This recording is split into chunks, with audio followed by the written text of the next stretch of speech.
The Frog Prince.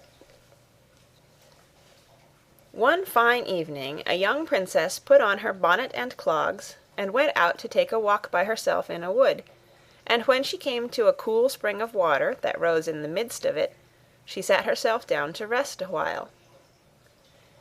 Now she had a golden ball in her hand, which was her favourite plaything, and she was always tossing it up into the air, and catching it again as it fell. After a time she threw it up so high that she missed catching it as it fell, and the ball bounded away, and rolled along upon the ground, till at last it fell down into the spring. The princess looked into the spring after her ball, but it was very deep, so deep that she could not see the bottom of it. Then she began to bewail her loss, and said, "Alas! if I could only get my ball again, I would give all my fine clothes and jewels, and everything that I have in the world." Whilst she was speaking, a frog put its head out of the water, and said, "Princess, why do you weep so bitterly?" "Alas!" said she, "what can you do for me, you nasty frog? My golden ball has fallen into the spring." The frog said, "I want not your pearls and jewels and fine clothes, but if you will love me and let me live with you and eat from your golden plate and sleep upon your bed, I will bring you your ball again." "What nonsense!" thought the princess. "The silly frog is talking.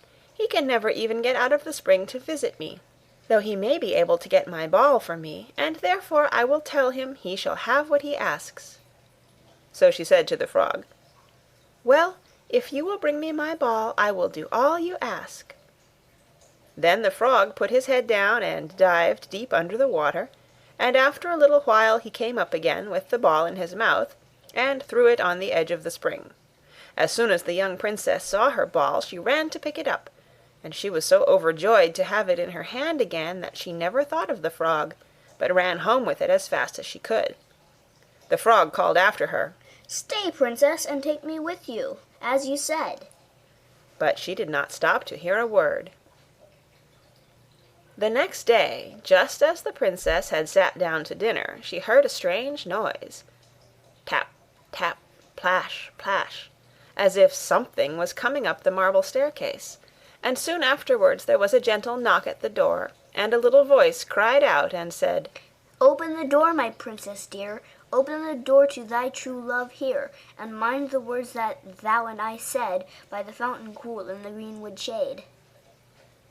Then the princess ran to the door and opened it, and there she saw the frog, whom she had quite forgotten. At this sight she was sadly frightened, and shutting the door as fast as she could, came back to her seat. The king, her father, seeing that something had frightened her, asked her what was the matter.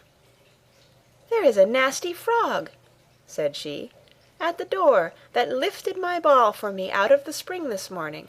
I told him that he should live here with me, thinking that he could never get out of the spring. But there he is at the door, and he wants to come in."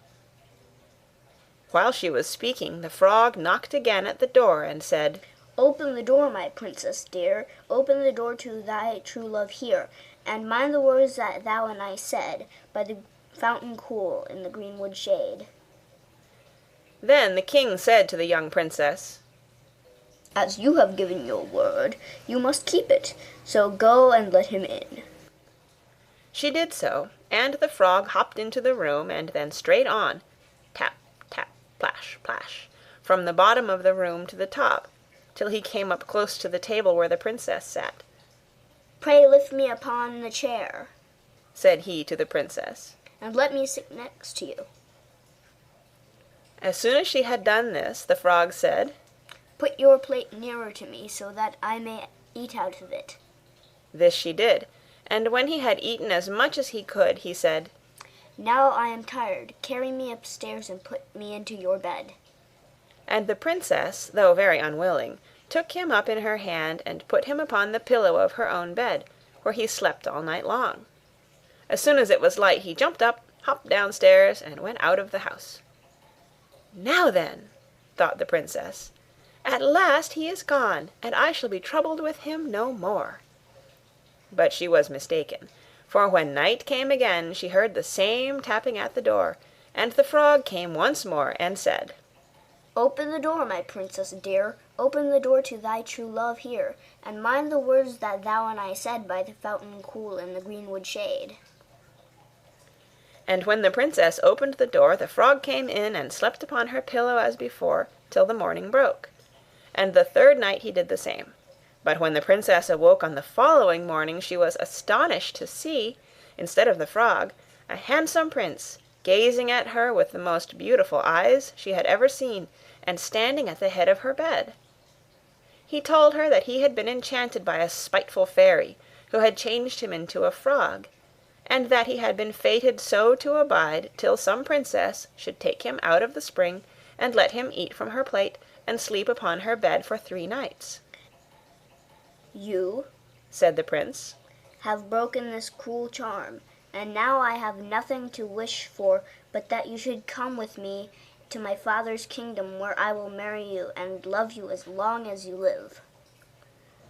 The young princess, you may be sure, was not long in saying "Yes" to all this, and as they spoke a gay coach drove up, with 8 beautiful horses, decked with plumes of feathers and a golden harness, and behind the coach rode the prince's servant, faithful Heinrich, who had bewailed the misfortunes of his dear master during his enchantment so long and so bitterly that his heart had well nigh burst. They then took leave of the king, and got into the coach with 8 horses, and all set out, full of joy and merriment, for the prince's kingdom, which they reached safely, and there they lived happily a great many years.